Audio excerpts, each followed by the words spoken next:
എൻ്റെ എല്ലാ പ്രിയപ്പെട്ട കൂട്ടുകാർക്കും സ്മിതുസ് വെല്ലിൻ്റെ പുതിയ വീഡിയോയിലേക്ക് സ്വാഗതം. ഉച്ചയൂണിന് ചോറിൻ്റെ കൂടെ കഴിക്കാൻ പറ്റിയ നല്ലൊരു സൈഡ് ഡിഷാണ് ഇന്ന് തയ്യാറാക്കിയെടുത്തിരിക്കുന്നത്. ഉരുളക്കിഴങ്ങും അതുപോലെ തന്നെ വഴുതനങ്ങയും വെച്ചുള്ള ഒരു മസാലയാണ് തയ്യാറാക്കിയിരിക്കുന്നത്. ആദ്യം തന്നെ നമുക്ക് ഉരുളക്കിഴങ്ങും വഴുതനങ്ങയും നമുക്ക് അരിഞ്ഞെടുക്കാവുന്നതാണ്. കഴുകി വൃത്തിയാക്കിയ ശേഷം അരിഞ്ഞെടുത്ത് മാറ്റി വയ്ക്കുക. അടുപ്പത്തേക്കൊരു പാൻ വെച്ചു. ഇതിനകത്ത് ഓയിൽ ഒഴിച്ചു കൊടുത്തിട്ടുണ്ട്. എണ്ണ ഒഴിച്ച ശേഷം അരിഞ്ഞു വെച്ചിരിക്കുന്ന വഴുതനങ്ങ ഇതിലേക്ക് ഇട്ട് കൊടുക്കാവുന്നതാണ്.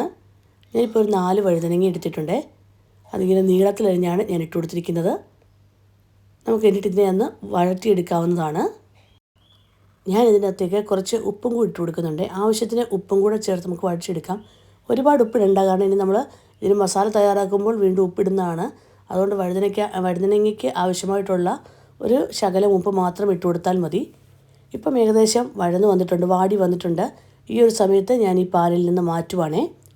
അത് കഴിഞ്ഞിട്ട് ഈ സെയിം പാലിലേക്ക് തന്നെ 1/2 ടീസ്പൂൺ ജീരകവും 1/2 ടീസ്പൂൺ പെരിഞ്ജീരകവും കൂടെ ഞാൻ ചേർത്ത് കൊടുത്തിരിക്കുന്നത്. ഇതിലേക്ക് ഇനിയും 2 സവാളയും എരിവിനനുസരിച്ചുള്ള പച്ചമുളകും 2-3 വറ്റൽ മുളകും കൂടെ അരിഞ്ഞതാണ് ഞാൻ ഈ ചേർത്ത് കൊടുത്തിരിക്കുന്നത്. നമുക്കൊന്ന് വഴറ്റിയെടുക്കാം. സവാളയോടൊപ്പം ഞാൻ ചേർത്ത് കൊടുത്തിരിക്കുന്നത് 1 ടീസ്പൂൺ ഇഞ്ചി അരച്ചതാണ്. ഇതിൻ്റെ വീഡിയോ ഞാൻ കഴിഞ്ഞ ദിവസം ഷെയർ ചെയ്തിട്ടുണ്ടായിരുന്നു. ഞാനിങ്ങനെ ഐസ് ക്യൂബാക്കി ഫ്രിഡ്ജിൽ സൂക്ഷിച്ചിരിക്കുകയാണ്. എത്ര നാൾ വേണമെങ്കിലും കേടുകൂടാതെ ഇങ്ങനെ ഇരുന്നോളും കേട്ടോ. അതും കൂടി ഇട്ട് കൊടുത്ത് നമുക്ക് വഴറ്റിയെടുക്കാവുന്നതാണ്. ഇപ്പോൾ സവാള ഒന്ന് വാടി വന്ന സമയത്ത് തന്നെ ഞാൻ അരിഞ്ഞു വെച്ചിരിക്കുന്ന ഉരുളക്കിഴങ്ങാണ് ചേർത്ത് കൊടുത്തിരിക്കുന്നത്. കുറച്ച് കനത്തിൽ തന്നെയാണ് ഞാൻ അരിഞ്ഞെടുത്തിരിക്കുന്നത്. തീരെ അങ്ങ് കനം കുറച്ചല്ല,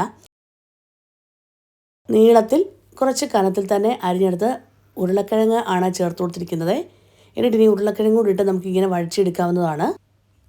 ആവശ്യത്തിന് കറിവേപ്പിലയും കൂടെ നമുക്ക് ചേർത്ത് കൊടുക്കാം. 2-3 തണ്ട് കറിവേപ്പിലയും കൂടെ നമുക്കിതിലേക്ക് ചേർത്ത് കൊടുക്കാവുന്നതാണ്. എന്നിട്ട് നല്ലതായിട്ട് വഴറ്റിയെടുക്കാം.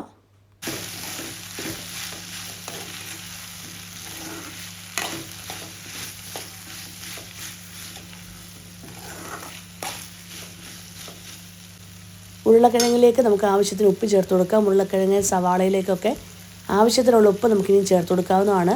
നേരത്തെ വഴുതനങ്ങയ്ക്ക് അതിനാവശ്യമായിട്ടുള്ള ഉപ്പ് ചേർത്ത് കൊടുത്തിട്ടുണ്ട്. അന്നേരം അതിനനുസരിച്ച് മാത്രമേ ഇപ്പോൾ ഉപ്പിട്ട് കൊടുക്കാവൂ. എന്നിട്ട് വീണ്ടും നമുക്ക് വഴറ്റിയെടുക്കാം. ഇപ്പോൾ ഉരുളക്കിഴങ്ങ് ഒന്ന് വാടി ഒരു വേവായി തുടങ്ങിയിട്ടുണ്ട് കേട്ടോ. ഈ ഒരു സമയത്ത് ഇതിലേക്ക് 1/4 ടീസ്പൂൺ മഞ്ഞൾപ്പൊടി നമുക്ക് ചേർത്ത് കൊടുക്കാവുന്നതാണ്. അധികം മസാലപ്പൊടികളൊന്നും ഇതിനകത്ത് ഉപയോഗിക്കുന്നില്ല കേട്ടോ. 1/4 ടീസ്പൂൺ മാത്രം മഞ്ഞൾപ്പൊടി ഇട്ട് കൊടുത്തിട്ടുണ്ട്. എന്നിട്ടൊന്ന് വഴറ്റിയെടുക്കുക. ഇനി ഇതിലേക്ക് 1 ടീസ്പൂൺ മല്ലിപ്പൊടി ചേർത്ത് കൊടുക്കാവുന്നതാണ്. അതിനുശേഷം 1/2 ടീസ്പൂൺ മുളക് പൊടിയും കൂടെ ഞാൻ ചേർത്ത് കൊടുത്തിട്ടുണ്ട്.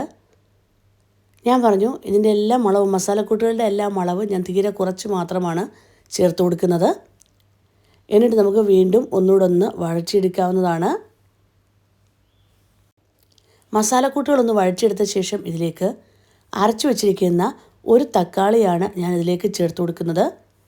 അത്യാവശ്യം വലിയൊരു തക്കാളി തന്നെ അരച്ചെടുത്തിരിക്കുന്നത് കേട്ടോ. ചെറിയ തക്കാളിയാണെങ്കിൽ 2 തക്കാളി അരച്ച് ചേർക്കുക. എന്നിട്ട് വീണ്ടും നമുക്ക് ഇപ്പോഴേ അടച്ചു വയ്ക്കുകയോ ചെയ്യരുത്, നന്നായിട്ട് വഴറ്റിയെടുക്കണം. കാരണം തക്കാളിയുടെ ആ ഒരു പച്ചമണമൊക്കെ ഒന്ന് മാറി വരണം. അതുവരെ ഒന്ന് വഴറ്റിയെടുക്കുക. ഈ സമയത്ത് ഉപ്പുണ്ടോ എന്ന് നോക്കണം. ഉപ്പില്ലെങ്കിൽ കുറച്ചുകൂടെ ഉപ്പ് ചേർത്ത് കൊടുക്കണം. ഇപ്പം ഏകദേശം തക്കാളിയൊക്കെ നന്നായിട്ട് വഴറ്റിയെടുത്തിട്ടുണ്ട്. ഈ ഒരു സമയത്ത് ഉരുളക്കിഴങ്ങ് ഒരു 1/4 വേവായിട്ടുണ്ട് കേട്ടോ.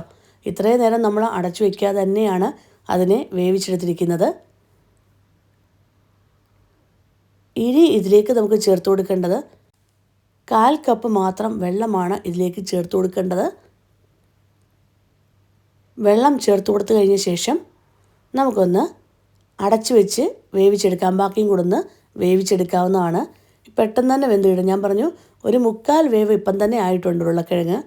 ഇനി നമുക്ക് ബാക്കിയും കൂടെ മാത്രം വെന്ത് കിട്ടിയാൽ മതി.